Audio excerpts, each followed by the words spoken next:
word, but I feel smartota.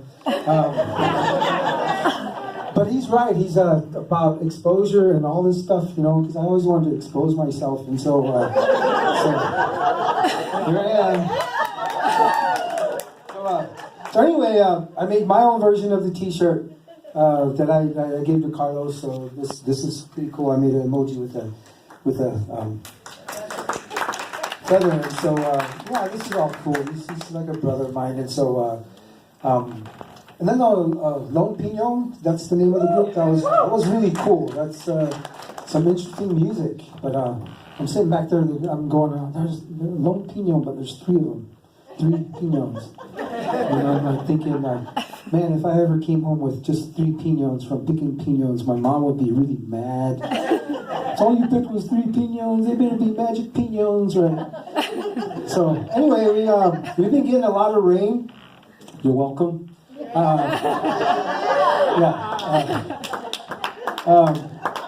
No, actually, we don't do rain dances anymore. We, whenever we want it to rain, we just wash our cars. So, anyway, welcome to my country, everyone, except Jackie and Karma and Calm Waters. Everyone else, welcome to my country, our country, and if you just leave it in the same condition that you found it in, it would be great. But anyway, I want to thank Lynn, Karma, Jackie, Gabrielle, Kathy, Kelly, everyone, Calm Waters, for coming out here and supporting me, because this is really important. And just to let you know, I'm Native. My name's Tiwa Kiwa Meosut Mahanasut. I'm the son of Ta Itiwa and Kochinak, and I come from the southern pueblo of Santo Domingo here in Kiwa, and you're Alan. Alan, okay. Yeah, that big introduction of mine, and he's just Alan. That's cool though. Anyway, yeah, Karma. I met her on the set of Ridiculous 6. We were both in that movie with Adam Sandler. And I remember when I first met Alan, he was like Adam Sandler. I remember coming out from the tent. We were both extras in there, and we were supposed to shoot this one scene in the movie. And it's this one scene where the bad guys come in, and so the camera was all set up, and so I ate my lunch real fast, and there was over 250 extras, right? So I came out running, and I was the first one done, and I'm standing right in the front of the camera because this is my first film as an extra, so I want to be in front of the camera, right? So I'm just standing there, and so pretty soon other people come out, right? And they've been in the movies, like hundreds of times, and so they come up right between the camera. I'm not like you, like I'm not even there. Excuse me, they just stand right there. And I get moved back, and more people keep coming, and pretty soon all 250 people have moved me all the way back here, right? So I'm like standing there bummed out, and so the director comes out, he's telling everybody what to do, and so he says, and so Mr. Adam, Mr. Sandler, I want you to come through the crowd, and the camera's gonna zoom in on you. So you got it? And I'm like standing back there, and he goes, yeah. And I turn, and he's standing right here. And I'm like, oh my gosh, he's Mr. Adam Sandler standing next to me. And just before that, before lunch, we got this lecture to not even talk to the actors. Otherwise, we would be fired. And so I was like, oh, he's standing right next to me. But I couldn't say anything because I didn't want to get fired, because of the 3-day shoot. So I'm standing there. And so he goes on to talk to the director goes on to talk to the, the bad guys. And so I'm just standing there. But before he does that, he says, so Adam, you're going to come walking through these extras. He says, okay, so let's zoom in that camera from when you start walking. The camera comes up, and it zooms right there. And he says, who's that guy standing to your left? And he says, what's your name, dear? It's Ricardo. Ricardo, take a step closer to Adam. So I'm like right here. Okay, now he's in the picture. Okay, that's cool. Okay, that's the picture we want. Then we're going to zoom out. And I'm like, cool. And then all those other people that come in front of me, they're like looking back at me. And I'm like, yeah, right. And so they move back. And so anyway, we're standing there. And then Adam taps me on the side. And I look, and he's looking up. He goes, oh, hey, are those eagles that are circling? And I looked up, I said, no, those are crows. He's like, really? They're not eagles? I said, no, they're black crows. And he says, they're not black eagles? I said, no. In fact, because their tails are kind of curled, they look more rounded. They're probably ravens. Really? He goes, how do you know this? And I'm like, all decked up. I'm like, duh, right? Native outfit. So he goes, oh, that's funny. And so he says, are you from around here? I said, yeah. He says, what tribe are you? I said, well, actually, I'm part Chickasaw, part Potawatomi, and part Paiute. He goes, yeah. I said, yeah. I said, people just call me chicken pot pie. You know whether to laugh or not till I smile. He goes, oh, okay, that's pretty funny. So, yeah, so I got to talk to Adam about that. And so being a comedian, it's kind of weird because comedians, they're supposed to come out with jokes like this is bap, bap, bap, but we're not kind of like that. We're more of like, I guess you could say storytellers. And so, I don't know, so we tell more stories. And so, let's see. There's a lot of myths about being Native, and I went through a couple of them. But one of the myths that I wish weren't true is that a lot of us are diabetic. In fact, I was diagnosed with diabetes back in March of 2010, and I remember going because I had some symptoms and I wanted to get it checked out. And the doctor wheels up to me, and I'm sitting there waiting for the diagnosis, and he wheels up to me, and he says, Mr. Cate, you have type 2 diabetes. And I looked at him and I said, oh yeah, well, you have cooties. And then he goes, okay. So he dismisses it, and he says, okay, I'm going to ask you a series of questions, so just let me know, just give me the best answers. He goes, does obesity run in your family? I said, no. Nobody runs in my family. And he says, what are you doing? I said, what? He says, well, why are you answering me like that? And I said, well, you just gave me the worst news of my life, and so I'm answering you using comedy, using humor, because, like I said, you just gave me the worst news of my life. As later on, he tells me, well, basically, you're going to have to stay off some foods, certain foods, and the rule of thumb is you have to stay off stuff that's white, right? Like white rice. And I'm like, I could do that. Sugar. Oh, yeah, I could do sugar. Potatoes. I can do potatoes. Flour. Okay, I'll cut down on flour. White women. Oh!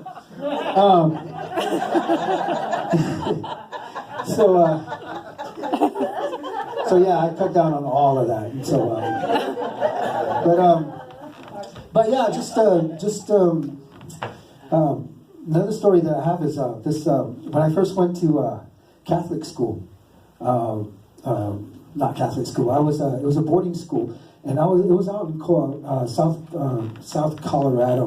Southern Colorado, Ignacio, and I really wanted to be with my friends Herman, David, Edward, Jackie, everybody else, because they went to school in Bernalillo or at the Indian school, and I really wanted to be with them. But my father decided to send me and my older brother Fred, to a boarding school in Ignacio where there's 300 Navajo kids, 200 Southern Ute kids, and about 50 Apache kids. And all three of those tribes were historically enemy tribes of the Pueblo, and there were only 5 of us Pueblo there, so we were always getting in fights, right? And so that initial year, when I first got there, I was 15 years old, never been off the reservation, never really talked to white kids other than, except our teachers at the elementary school. But we all just spoke our language, and so when I got there, I didn't want to be at the dorms for the reasons I told you, so I joined the football team. And mind you, I didn't know anything about football. And so I did the exercises, but then I was content standing on the sideline for 3 hours in my uniform, in the helmet with the pads, everything. I didn't mind that it was hot. I didn't mind anything. I was just happy not to be at the dorms, watching my big older brother out there playing. And so when my father left, he gave me this watch. And I didn't want to lose this watch. I didn't want to put it in the locker room. So when I put on my shoulder pads, where you tie your shoulder pads, that's where I put my watch, right there. And then I will put the jersey over it, thinking, well, no one's going to hit me anyway, right? And so one Saturday, 2 weeks into the school year, hadn't talked to any of the white kids yet. I'm standing on the sidelines, and I'm standing there, and it's a Saturday, and 6 white kids are coming during the break. They come up, I'm standing right by the water hole, right? And so they're all talking like, oh man, how long has we been here in practice? I don't know, it's really hot. I wonder what time practice is over. I don't know, and they're standing right there, and one of them goes, I wonder what time it is. Ding, right? This bell goes off in my head, I turn around and I look, and it's 2:32. And I'm like, this is my first chance getting to talk to these kids, these white kids. So I took a step over, and I go, it's 2:32. And they looked at me like, what? I wasn't expecting a what or anything. I go, it's 2:32. And I said, and they said, how do you know? And then one of them says, oh, he's Indian, he can tell time by the sun. And they're like, really? Really, you can do that? And I was so nervous that I had no choice but to say, yeah. Right? So they walked off amazed, and I'm standing there, oh my gosh, what have I done? And so fast forward to Monday after school, I'm standing there, same spot, by the water hole, there's a break. Here come those 6 kids with about 20 other white kids, and they're all pointing towards me. And so I turned around, and 4:37, 4:37. They walked up to me. Hey, Indian, what time is it now? It's 4:37. And one of them had a watch. Oh my gosh, he's right on the dot. They can't tell by the sun. They can't tell time by the sun. And so for the next 3 months, I had to keep up that little white lie. But I really like that story because that's how I got my foot in the door, the dominant culture. And so, oh, by the way, I want to market some of this stuff. This is actual fresh bottled water directly from the Rio Grande. It's really good. So, just so you know. So I think because of that, the 3 years over there at that boarding school and 4 years of college makes me sound pretty white, I guess. I don't have that accent, that Indian accent where you talk like this. I couldn't be talking like that. But yeah, I got this white accent from being out there and from watching Gilligan's Island, right? Brady Bunch. When I watched Brady Bunch, I used to think, oh my gosh, this was before I left the reservation. I thought every household had a maid named Alice, a dog named Tiger. Gilligan's Island, I thought, all the women looked beautiful like Ginger, and all the guys were smart like Professor, and everyone was rich like Mr. and Mrs. Howell, but it turns out that everyone was just fat and stupid like the Skipper and Gilligan. But yeah, and I really, really enjoy all those TV shows. But my favorite, I think, was Sesame Street. I mean, it kind of sucks right now, but the old Sesame Street, before Elmo, was really, really cool because it really got me to understand the outside world because remember, Big Bird and Snuffleupagus. Big Bird was the only one to see Snuffleupagus, and he would come up and he was like, "Hello, Bird," right? And he was like always on meth at that time, and I realize that now. And then Ernie and Bert were gay, right? Oscar was homeless. It's just, let's see, but my favorite one has to be the Count, because the Count had his own theme, right? He would come out and he had and his hair was always slicked back, and he was always dressed really sharp, and his eyes were all half closed, like he was stoned, right? I always picture him going,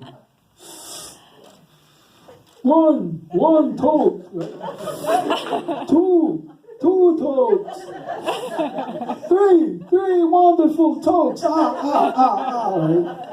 So I always thought he would be a good employee of the Indian Census Bureau on native lands, because he'd be like, "Oh, one little Indian, right? Two little Indians. In fact, this is kind of just impromptu, but I want to know how many people know this song. This is just an experiment. I'm just going to start it. If you guys want to join me and finish it, go ahead. I just want to know. I'm going to start it. You guys try to join me as you recognize this. 1 little, 2 little, 3 little Indians, 4 little, 5 little, 6 little Indians, 7 little, 8 little, 9 little Indians, 10 little Indian boys. Yeah, that's fucked up. But you guys know this. We used to sing it, and then like years later, I found out, oh shoot, I'm one of them. What we should have been singing was 10 little, 9 little, 8 little, right? Yeah, that's too dumb. Oh shoot. So just before I came out here, I was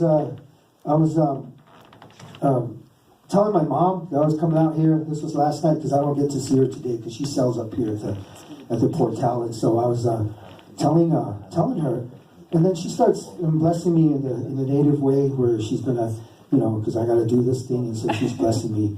And so I'm like, oh, this is cool. And my Uncle Hubert is sitting there watching us. And my Uncle Hubert is notorious for not being very nice to me, ever. And he never had a nice word to say to me, nothing. And so, but he stands up and he comes walking towards me and he pats me on the shoulder. He says, I'm really proud of you for doing this. And I said, oh, okay. So he walks out and my mom finishes blessing me and she hugs me, good luck. And I said, thank you. So I go out and the sun had just barely gone down. And to the left, just west of my house, there's this big old pile of dirt. And Hubert is standing on that pile of dirt, and he's like doing this to the north, to the east, to the south, to the west. And I'm like, we're standing there watching him. I thought, oh man, this is really, really cool. And so I walk up to him, and he's still doing the same thing. And I'm thinking, wow, this is really cool that first, he congratulates me, and I was saying this prayer. And so I watch him do that, to the north, to the east, to the south, and then to the west. And I'm standing there going, oh my gosh, it's really cool. And Uncle Hubert, thank you for doing this. And he looks down at me and says, doing what? I said, you're saying a prayer for me because I'm doing this thing tomorrow night. And he says, I'm not saying a prayer. I'm trying to get a signal on my cell phone. So a lot of this stuff that I do, it's not always, what it's cracked up to be. In fact, 4 years ago, I was doing this speech. For those of you who don't know, I do the cartoon without reservations, the cartoons that appear in the Mexican. Just to let you know, it's the #1. Hold on, this water's really great. Just to let you know, it became the #1 cartoon about 3 years ago, and it became 3 times more popular than #2, which was Peanuts. And I was like, oh my gosh, because I felt kind of bad because Charles Schultz was always my idol. And for me to surpass him here in this town of mostly non-natives, I mean, that's a huge thing. And so I thought about it, and I thought, well, if he was alive, I think he'd be more proud of me. And so that prompted me to really pursue trying to get my cartoon in other areas of the country because I think, especially this time now, it's really important. And that I, try to do this because if I'm #1 here in Santa Fe, who's to say I could be #1 in the whole country? So that's what I'm setting out to do. But my cartoons are based on stuff that people are always asking me, why do you, how do you come up with all this stuff? And people come up to my booth when I'm selling at Indian Market or somewhere, and some people come, how do you come up with all these jokes? And I go, oh, well, I do a lot of drugs. And they go, oh, really? Well, that's nice. Right? And so, but I'm always messing with them. I'm always messing with people. Like up at not Nambe, at the Bloody Maria Fiesta, I was sitting there painting my drawings, and about 6 white people came up, and they're like looking, oh man, and they start laughing, right? At my cartoons, I have a bunch, they're laughing. I'm sitting there painting, and they're laughing real hard. And I look up, and I stop painting. I set my painting down. And I go, excuse me. And they look at me and they're still kind of laughing. And I go, why are you laughing at my work? And they look at me and go, excuse us? I work hard to do these paintings. And you guys are just laughing at my work. And they go, oh, we're so sorry. And I goes, I'm just messing with you. And it's like really cool just to mess with people like that. And so when I was 4 years ago, when I was asked to speak up on the museum hill up here, it was about a little auditorium, about 200 people, all collectors, all just mostly white collectors. I have to point that out because I have to paint the picture for you. And they're all older. And the two of us were invited. There's this guy from up north. I forget his name. I should get his name so next time I told the story, maybe he'll be listening. But anyway, he's a guy from up north. He's Lakota, and he's got on his regalia, the leather, the fringes, the feathers in his hair, and even the flute. He's standing and playing, and everything. He even breaks out a drum. I want to sing you a song of my people. It's a song about caring and sharing, and that's the last thing he's doing, right? And so he's on the stage. I'm backstage, ready to go in, and I'm just like this, right, with the bandana. This is my signature thing. And so the lady who's in charge, she's like, has anyone seen Ricardo? He's on next. And someone goes, there he is. And she looks at me like this. You're Ricardo? I said, yeah. And she goes, where's your outfit? I said, I don't have an outfit, this is it. And she's like, okay, you don't have any, like, regalia or feathers or anything? I said, no, this is it. And then she looked disappointed, I mean, really distraught. And then she looks and she goes, do you speak your language? I said, yeah. Oh, good, could you say something in your language, please? I said, yeah, I can do that. And then she goes, can you sing in your language? You have a song in your language that you can sing? Of course I can. And so she's like, okay. And she felt 100% better, right? And so she's like, oh, cool. And at that time, that guy's finishing, and I'm thinking, I can use that guy's drum to sing my song. So he's coming off stage. She goes to introduce me. He comes off stage as he's walking by. I said, dude, can I borrow your drum? And he's like, no. He walks off. I was like, what happened to Sharon and Karen, right? I was like, oh, shoot. And so I looked, there's a little box where the podium is, where the microphones are. I'll just use that, you know. So she introduces me, and I walk on stage, and we pass each other, and she's nervously going, and I go, yeah, whatever. So I get up on stage, and then I go, hello, I'm out to ask her. And I looked over, and she's like, more. I go, Cate, tu sais, parce que c'est un mot que ça je coule avec. C'est où je t'en parle. Non, so que cool canto, mais je n'assume. She's over there. Jackie's laughing because basically I said, I woke up this morning scratching my ass, and I went to pee, and then ate some eggs, and I put on my red socks. That's what I said, but everybody was like, oh. And so I'm like, okay. And so she's back there, and so I pick up the box, and I go, I'm drumming out this beat right away. So I'm like, just like my brother from up north, he sang a song of the people, so I'm gonna sing the song of my people. And this is a song that my father wrote, actually sang to me one time, and I sing it to my kids every time. And even when we're driving around, my kids ask me to sing it, so I sing it all the time. And so I'm going to share this with you, and the whole place is really quiet as they're waiting for me to sing. And I say, well, like I said, this is how it goes. Buddy, you're an old man, poor man, running in the street, and 10 seconds later, everyone, the whole crowd was, we were, and I looked over and she was like, oh. So that's what I like to do. I love taking people's expectations, and in my cartoons, I do the same thing. And that's what people really need. That's what, Carlos is up here. He's doing the same thing. And it's really cool to be part of this because I was just watching, what was that thing called, Ice Cube and all those guys, they got their start, right? How they got started, how they wouldn't compromise. People were telling them what to sing, what not to sing. Don't sing the Police song. You guys have seen the movie, right? Yeah, straight out of Compton. Straight out of Compton. Well, he's straight out of northern New Mexico, I'm straight out of Kiwa. And we're not going to compromise. I'm not going to compromise with the cartoons, even though there's been a few people that told me, you shouldn't draw this, you shouldn't. And I'm proud to say that the New Mexican has only rejected one cartoon, and that was the third year that I was drawing. President Bush was still president, and I drew this cartoon, and they said, we cannot use this cartoon at all. And so it was the one cartoon out of over 4,000. And so I really applaud the New Mexican for being that liberal. And just to let you know, people are saying, you should get in the Albuquerque Journal.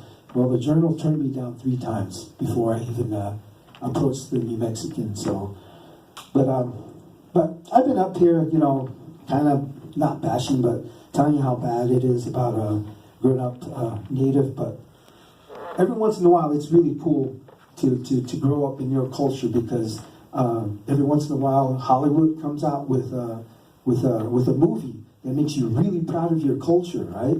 Like for natives, it was Dances with Wolves.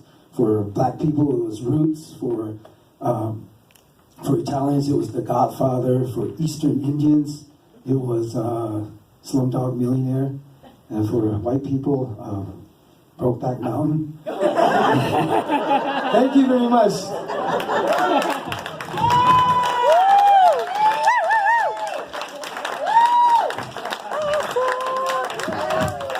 Right on, let's hear it for Ricardo.